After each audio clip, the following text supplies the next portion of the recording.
Alright. What the hell is going on, everybody? We got ourselves Scarlett in the bottom left side of a fantastic match. She's playing against Spirit in the top right. This is straight from the Intel Extreme Masters Katowice, a big tournament, $500,000 on the line that just completed the other week. And I was over there casting it live, and I didn't get to cast this game, but I did get to observe some of the awesomeness. And I wanted to show you guys this game exactly, because it's Scarlett is just a character. Now, we know Spirit, just to introduce him quickly. Polish player, really good macro, very annoying harassment, loves turtling up and loves just forcing endgame scenarios. This guy has some of the longest tournament games. Probably, if we averaged it out, I would say he's probably the longest average game length in big tournaments of any top player.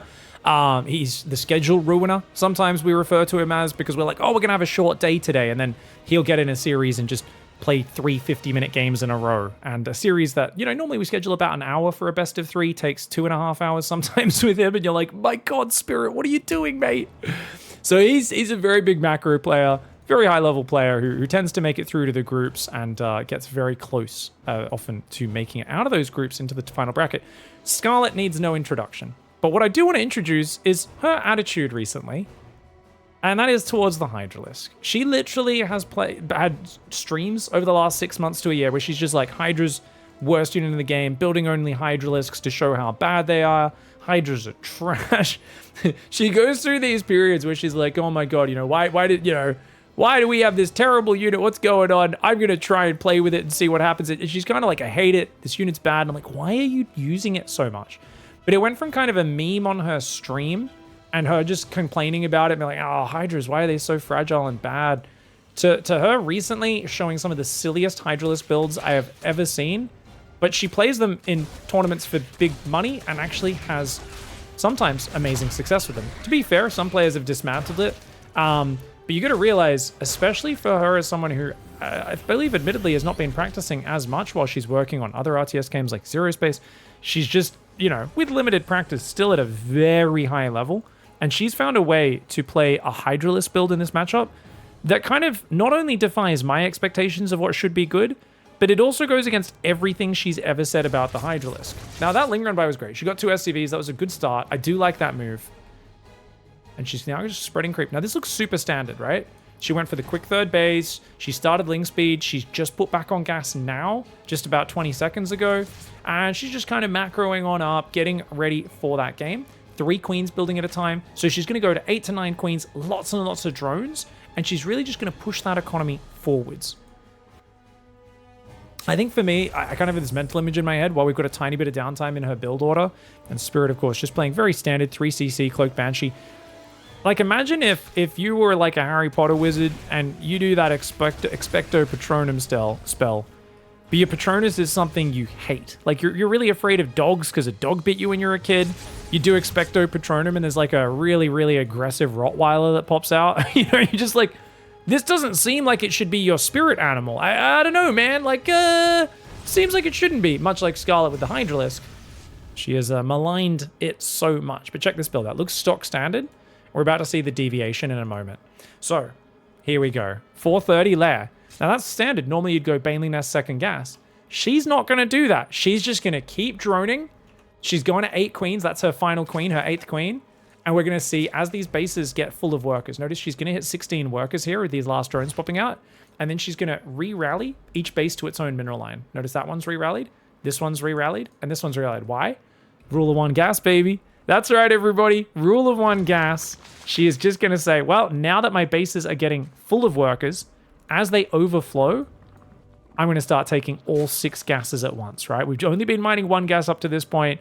Let's go for the spores for the safety. Hellions are there. Build a few lings to help back up the queens where needed. Okay, I'll get a 9th queen as well, just in case. She's got an overlord in the back. She hasn't really scouted too much with it. And now those gases go down. Gas on the natural, 2 gases on the 3rd, and a gas in the main.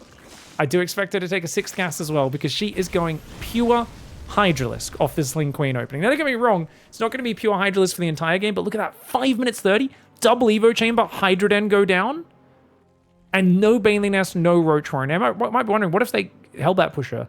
She's got 8 queens, actually 9 now. That's enough to defend. If you pull those queens together, you don't get 1 or 2 caught on their own.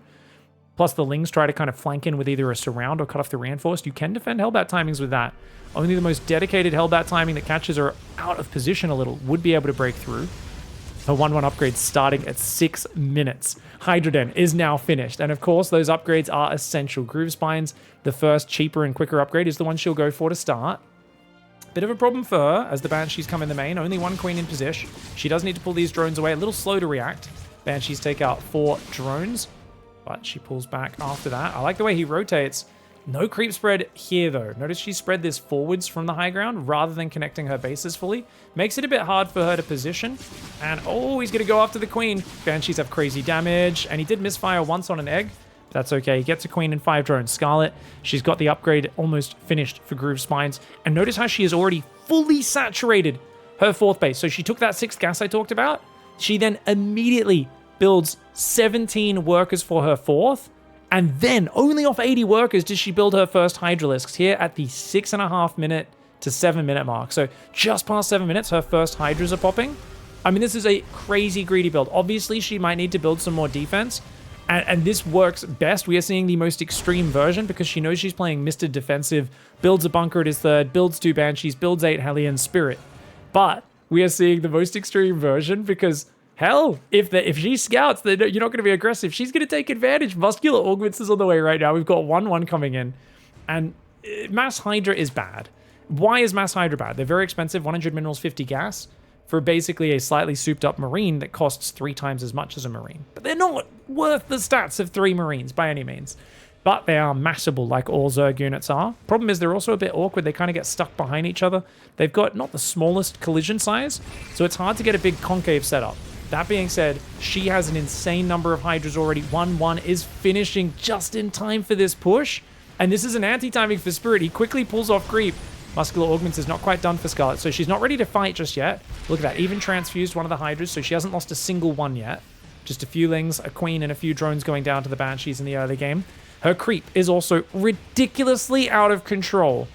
And Scarlett is showing, if there's one player you do not want to be super defensive against and give her room to breathe, it is Scarlett. She is the one player you do not want to give this freedom to do what they want in the map. Now, he's going to push because he sees her army's way out of position right now.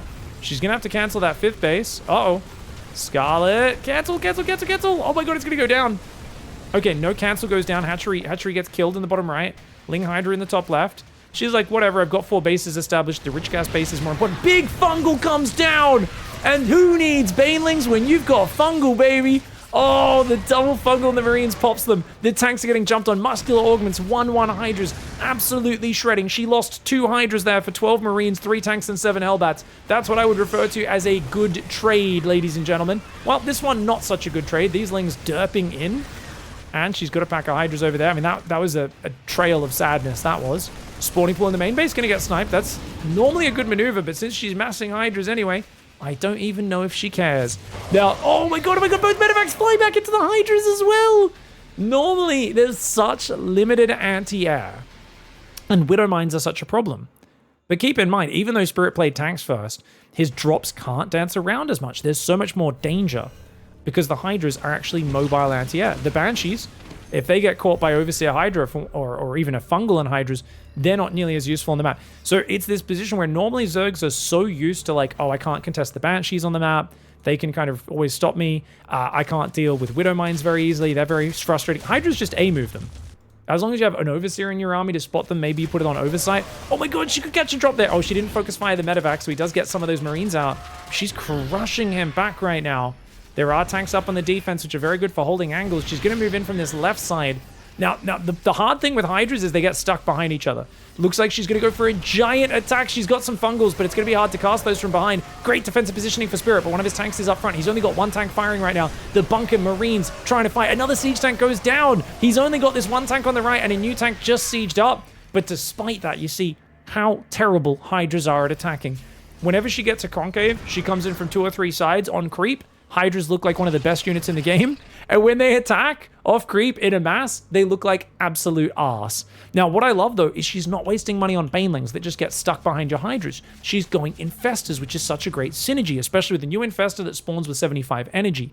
Only problem is it has less cast range. It is hard to get the Infestors in range of Fungal, but of course, if the Terran runs into you at all, really problematic for them. But notice, the problem that she had when she was screwing around with this style 6 months to a year ago, I'm not sure if I did any casts of it then, but I definitely talked about it on stream a few times and kind of was reacting to her stream and her replays of her doing it. The problem is she'd just keep massing Hydras and headbutting in, and fights like that last one, she kept getting wrecked. But notice now, even though she's still making, I would say, way more Hydras than I want to see, she's got Chitinous Plating on the way, so she's going to swap into Ultras. And Banelings are something you want in the late game because they're very supply efficient to bust planetaries and that sort of thing. Oh, she almost gets a command center here. The Marines are going to come in. She's got to be careful. Fungal, though, could be nice. She catches the rally on that top side. Rich Gas Base, though, is under siege. Drop down here as well. Oh, God, Scarlett's in trouble. Her army was caught all on the front. She splits a few Hydras to the top left. She should be able to save the Rich Gas Base just barely. This base down here is in trouble. She does take down the Medevac. Almost, not quite. Top left base. Barely defends that one as well. Great saves by Spirit. Redrops there. This one's going to go around the left side and try to get in the back of her third or natural. She's still got a giant army right now. She's adding the melee upgrades after 2-2. No reason to go +3 range because you're transitioning most of your army's power into the Ultra Ling and you need to catch up on the melee upgrades. You can add +3 later on after +3 Carapace finishes, which is of course the most important to block the Marine damage. But notice Spirit is going heavy tank lib now. His command center is slowly being repaired. Oh! Almost gets a Viper Snipe, but she answers with a Fungal. Well done there. Abduct's coming in. She abducts a Liberator and a tank. She's going to grab another Liberator as well. Well done by Scarlett. Units lost tab dead even, which is really good for Scarlett generally. That being said, Spirit's on 5 base with a gold. He's making ghosts. He's making mass command centers. And she's still got 23 Hydras. I would say in the late game, you want a maximum of about 18 Hydralisks in your army. And she's killing her own queens, which you might be confused by. But the thing is, she's going to dump their energy into injects, and she might even kill 1 or 2 more queens. Because once you've got like 10, 12 hatcheries, she's on 1, 2, 3, 4, 5, 6. She's actually not on that many hatcheries. But once you get enough hatcheries, you don't really need lava inject, especially if you're building Ultra Hydra. If you're not going mass Zergling, you don't need that many injects. Oh, she loses Hydras on the left, which is sloppy. Hold that thought. Hold that thought if she catches. Oh my God, Spirit kind of caught in the open. She's pushing into a dangerous area, though. She could kind of get her own army surrounded right now. Scarlett shoving up the guts right now. She's trying to catch him out. The Fungal, though, being avoided. The Marine Ghost doing a good job of falling back. Ultras are starting to fall. The army coming from the south. Infestors are out in the open a little bit. She does throw a Fungal there to try and catch those. Ultras jumping on top of the Marines and the Ghost, but there's a tank, or 3 tanks in the natural are going to defend. She has to get out of here, and that's a good choice to back away. You can see she's a little more inefficient than Spirit. And as she butts up against the supply problem that Zerg always has, where they can't go past 200 supply and they have so much money in the bank, you don't want to go too low on workers or you're just mining not enough. But if you don't, you know, trade aggressively with your opponent, they get all of the planetaries up, they get Mass Ghost Liberator, they get every upgrade in the book. You know, you've got to keep the momentum going. You've got to keep looking for those fights. Denying the Sense Towers will really help. Her creep is absolutely insane in this game. She's going to attack from the left side. The Infestors coming in. The Fungals are very nice. Oh my God, though. Good defensive positioning by Spirit. The tanks, look at the way he's got up here, and 2 over there. He's got this arc of siege tanks, and same over here.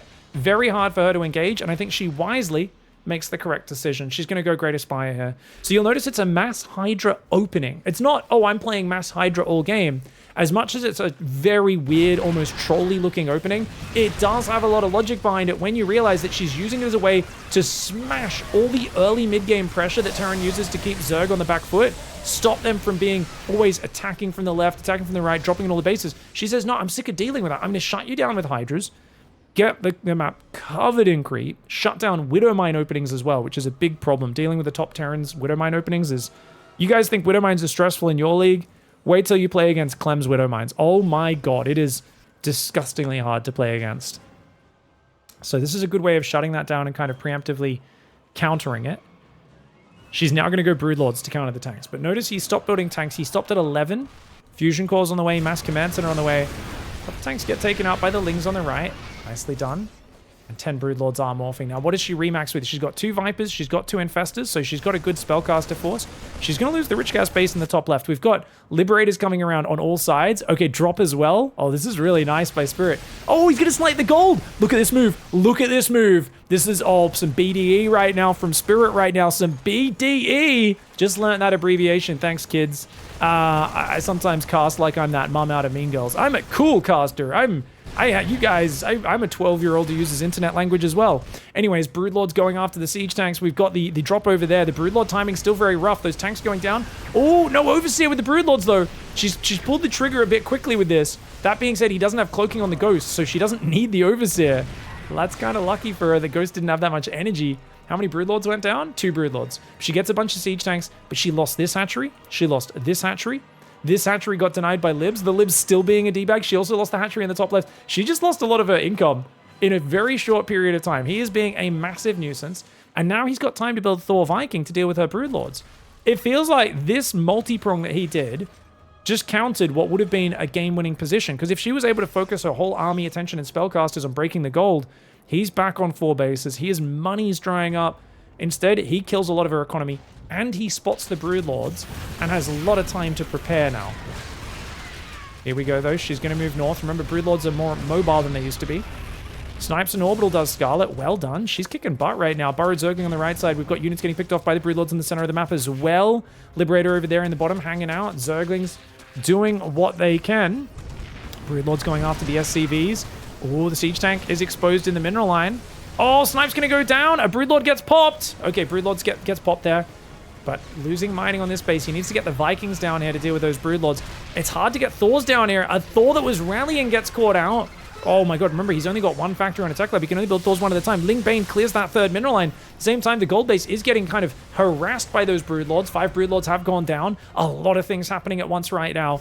Burrowed Zergling finally cleared up on that bottom base. Spirit does land it. But now his natural's wide open. Advanced ballistics upgrade's going to get cancelled as the fusion core goes down. Ghosts and tanks getting cleared. Oh, Scarlett is using her positioning like a psychopath right now. She is taking advantage of all of the exposed production of Terran. Very well played.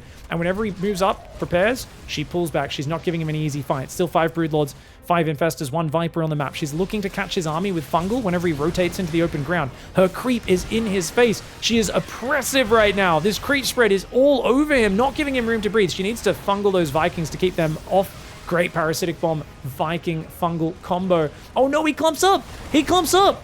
Oh man, Spirit, he initially split, but then he must have clicked them back over there. The Vikings take a ton of damage. Only 1 fall, so he could repair those, but there's a lot going on for him right now. And of course, he's lost most of his workers. He's down to just 53 workers. As I say that, it becomes 58, so he can build them 5 at a time. Oh no, he can't afford to lose this base! Massling, Hydra Baneling rolling in. SCVs desperately trying to repair. Building armor never got upgraded. That is only a 3 armor planetary rather than a 5 armor one. And those +2 melee Adrenal Zerglings do tear it down very quickly. Bio comes down and chases Scarlett away.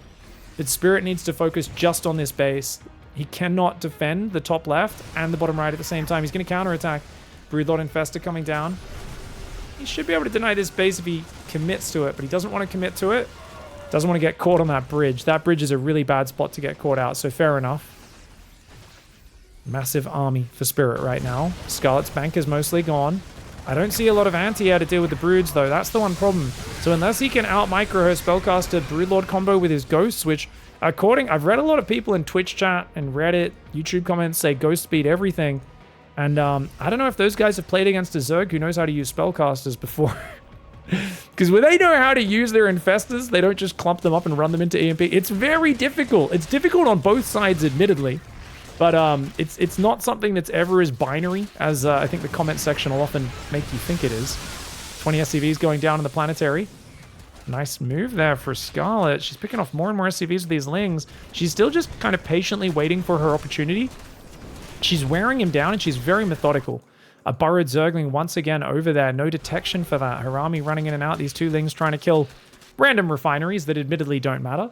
And what's cool here is she's actually gone back to a pretty heavy Hydra force. I guess because there's a lot of Liberators being mixed in. Oh, she's got to be careful, though. She does take out a few Libs, but she's got to pull out. Snipes are big, but a few Fungals could ruin Spirit's day. Mass Baneling morphing on the front line. One of the most supply-efficient units she can build. She's actually not maxed right now, so I would not mind Scarlett maxing out. Hydraling Bane seems to be what she swapped back into. Her Broodlords must have finished off the planetary on the gold. Nicely done. Space in the bottom right is great. As long as she forces him to the bottom right, her Lings can hit the natural in the main over and over again. Look at this. He runs out of position and she's like, lol, you're going to try and defend the bottom right? You so silly. I just killed your second fusion core. And guess what? Still no lib range, still no ship weapons upgrades. No armor for the Thors or Liberators as well. No armor for the Thors, Liberators, or Medevacs is massive. Oh me, oh my. Massive engagement for Scarlett. She does take big EMPs on the Infestors though. She does take some massive EMPs to her spellcasters, but the Hydraling Bane numbers seem to be overwhelming. You can see how quickly these Thors die without any armor upgrades. Oh, he never got fully established on the upgrades, the tech that he needed to. Scarlett barrels over. And she remaxes on Mass Hydras. Expecto Hydraliscium is what she says. Expecto Patronum. A happy Hydralisk wiggles its butt straight out of her magic and runs forward and basically just steamrolls the Terran. Correct me if I'm wrong in the comment section, everybody. Hydras shot Venom in StarCraft 1, and they shoot spines in StarCraft 2. Is that right? And did they ever explain that in the lore? Did they say, like, oh, Abathur evolved them for some reason? Because I swear the graphic in StarCraft 1 was they shot green acid. And I was about to say, you know, they shoot green acid on them. But then I'm like, wait, it's called needle spines or something, I think is the name of the Hydralisk attack. Unfortunately, this overlay also means I can't hover over the unit stats. That's the other downside of this overlay I've started using, because it's just so pretty, this overlay, isn't it? It's so nice. But anyways, we'll see. Thanks so much for watching. Let me know in the comments. I hope you guys enjoyed this game. I think Scarlett bringing this out in a 500k tournament was just really cool. There were some games where it worked, some games where it didn't work. This is one of the games where it worked splendidly. It just looked like, you know, she got complete control. But I've seen her, if you're wondering, oh, this doesn't work versus good players, Spirit's not a top 5 Terran. I actually think he's very, very highly ranked, number 1. Number 2, I saw her beat Beyond multiple times in her practice leading up to Atlanta.